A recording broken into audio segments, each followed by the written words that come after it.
Well, Mumbai is getting a makeover as it started to close a 2-decade-long gap in the infrastructure development. Well, post the Mumbai Trans-Harbour link, it is time for the north phase of the metro line to be operated by the mid of this year. The 360-degree kilometer stretch metro network along with Trans-Harbour link will ease out traffic tensions for 22 lakh Mumbaikars. Today, we have the Iron Lady who is at the helm of these ambitious projects. Ashwini Bhide, Managing Director for MMRC, is with us. Ashwini Bhide, an IAS officer from the batch of 1995 of Maharashtra cadre, was ranked first amongst women candidates in civil service examination in the year 1995. Bhide has helmed some of the most ambitious, complex and mega urban infrastructure projects in the city of Mumbai, such as the Coastal Road Project, Mumbai Metro Line 3, Eastern Freeway, the elevated road to International Airport, several flyovers on major arterial roads and rail over bridges including Milan ROB, as well as the first phase of Mumbai Monorail in her stint with MMRDA. She currently heads the Mumbai Metro Rail Corporation, MMRC, as the Managing Director. And now it's time to speak to our RWI champion, who happens to be Ashwini Bhide. Ashwini ji, so very warm welcome to our studio. Thank you so much for sparing so much of time for us. Thank you for having me.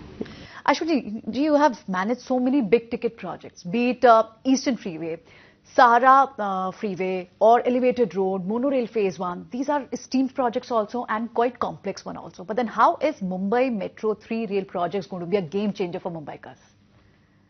I think when I implemented or our team implemented these three projects which you have mentioned, that was almost a decade back. Between 2008 to 2014, those projects were constructed and commissioned also. And that time for those era, they were the big ticket projects. The cost was ranging from 500 crores to 3,000 crores. There were multiple challenges. But Mumbai Metro Line 3 is mother of all the projects because it is too big. It is too complex and it has multifold challenges. The cost itself is 12 times more than the biggest project of that era. But it is really, as you have rightly said, that it is going to be a game changer. It is going to connect all those areas which are today unconnected by any rail-based public transport system. Just to give you an example, there is a huge area beyond Churchgate and CST. Right. But Mumbai Metro 3 will have 4 more stations in that area. So the important institutions, government institutions, judicial, financial institutions, they will get a connectivity. The heritage area will get a connectivity.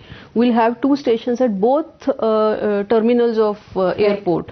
And apart from that, it will connect to multiple employment centers, business districts, religious places like Siddhivinayak temple.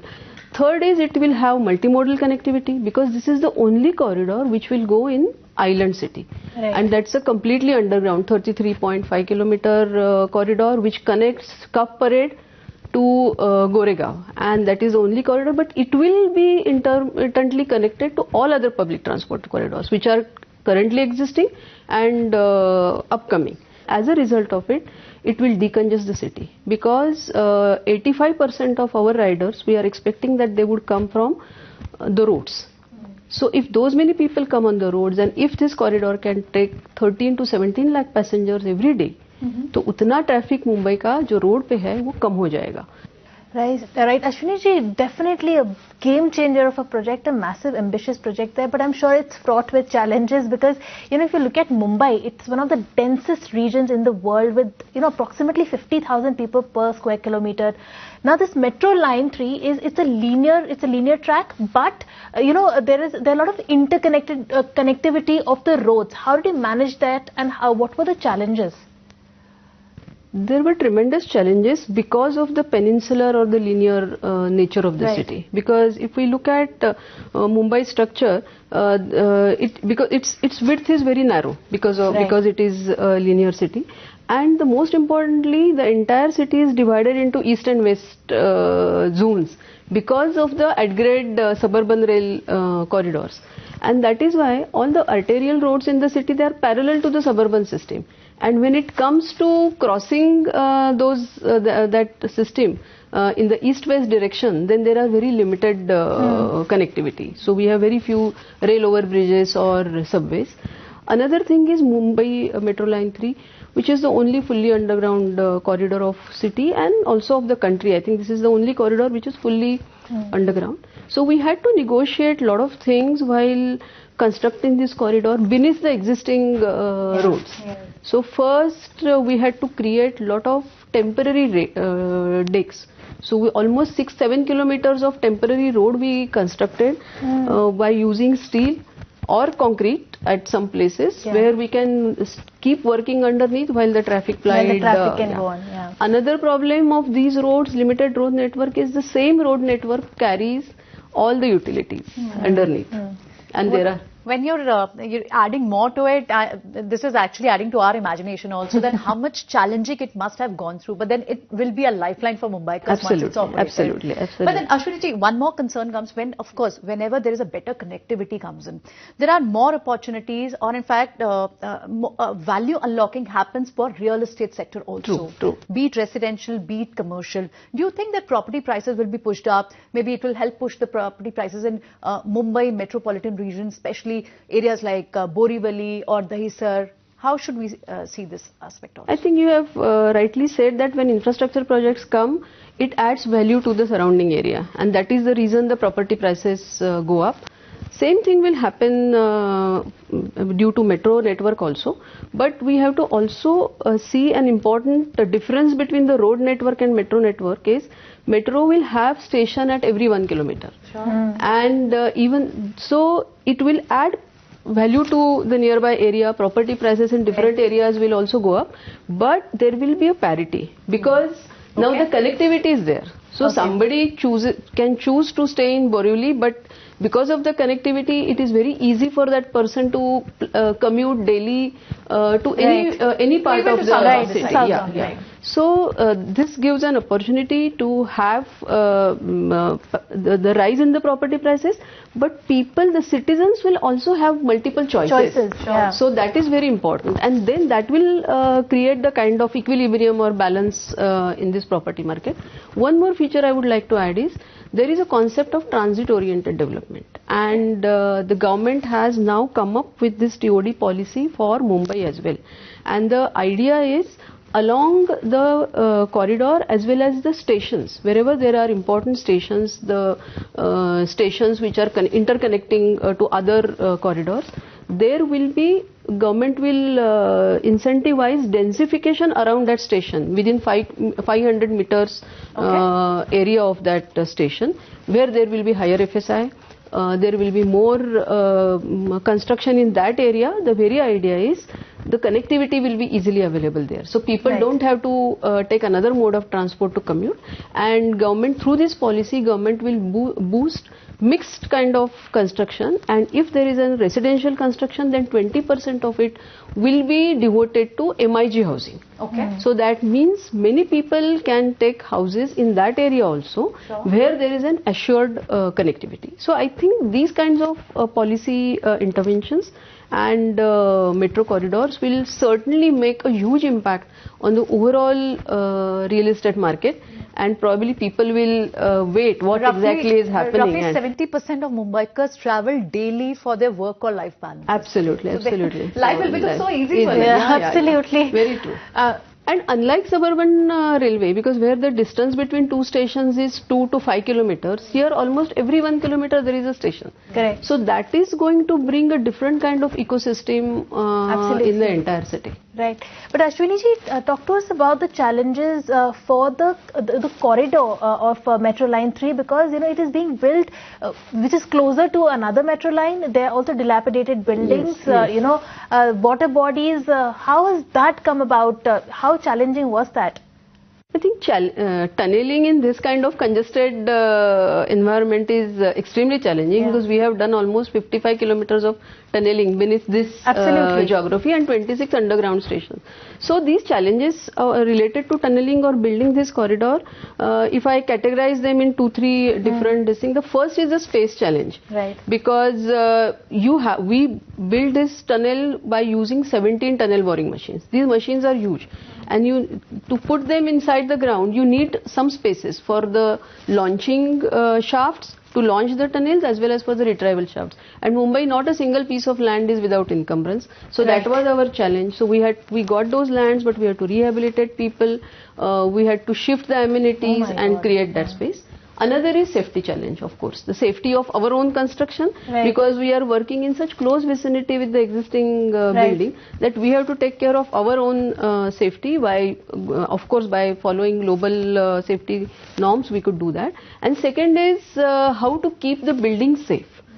And there are multiple dilapidated buildings. So we had this building condition survey done before we started working, and almost 3,000 buildings were inspected for their conditions. We mapped their vulnerability. We categorized them into 5 different categories depending on their current status, and then we designed our work basis how much impact they can take. Right. And that impact was also put in some kind of acceptable the limits, that what kind of the impact limits. So, and those limits were thoroughly monitored by putting a lot of instruments on these buildings. So there was a vibrometer, there was a tilt meter, so how much vibration it can take, how much tilt it can accept, how much displacement it can take, and we could measure that. And all these buildings had this instrumentation. Some of the buildings we supported in advance. So that is how we ensured the safety of the building. And similar method was applied for the infrastructure projects also. Like we went beneath the existing Mumbai Metro line. Then there were flyovers. In Coastal Road there was a tunnel where we went beneath the Malabar Hill Reservoir, which is already in some kind of delicate state. So all these infrastructure projects also we applied multiple instrumentation just to see what kind of impact our construction activity is having on them, and those that impact could be measured, and the serviceability limits which were set by the designers, we used to see whether these impacts are within those serviceability limits. So those alarms were put there, and if those alarm goes on, then we used to stop the work, change our methodology, but the very stringent safety protocols were followed, and as a result of it, without having any negative impact of any of the building, we could complete. And the modern technology allows us to do that, facilitates that, and that is what we did. Very fantastically, in fact, very beautifully you've explained us also. You've also actually got us through the whole journey. It feels as if we've also felt it alongside. Absolutely. Yeah. But then Ashwini, I'm sure there has been many challenges, what you said, environmental clearances, everything. Now, Mumbaikars, after listening to the entire conversation, would be very interesting to know that when is the line? The big question. When do we get to travel? सवाल है जो मुझे बार-बार पूछा भी जाता है, and we are trying to give some dates. But now it is very close. It is, and we have currently started our testing and trials in the first section or the first reach of this corridor, that is from car depot RA to BKC. For certain reasons, the car depot got substantially delayed, and that is the reason the project also got delayed. But now we have somehow managed to almost complete the car depot work, and we have received more than 20 trains in car depot, and these trains are getting tested. But again, this is the first fully underground corridor, so our testing is also very stringent and rigorous. So multiple levels of tests are happening. So we are expecting the very crucial RDSO tests and inspection by the end of this month or early June. After that, there will be again some layers of safety protocols, our independent safety assessor certificates, our internal safety certificates, and then we will have to invite Commissioner of Metro Rail Safety maybe by end of next month. So if everything goes this way, then sometime in July we will be ready for commissioning phase 1. In the meanwhile, phase 2 work is already happening. There are 4 packages in phase 2. Out of that, 2 packages are almost ready. 2 packages which are in Girgaon, Kalbadevi and all those areas where the land acquisition took some time, their work is still happening. But we will keep moving. Once we get safety clearance for our phase 1, then we'll try to take the train further. We have already taken the train up to Dadar. Okay. It will soon go to Siddhivinayak.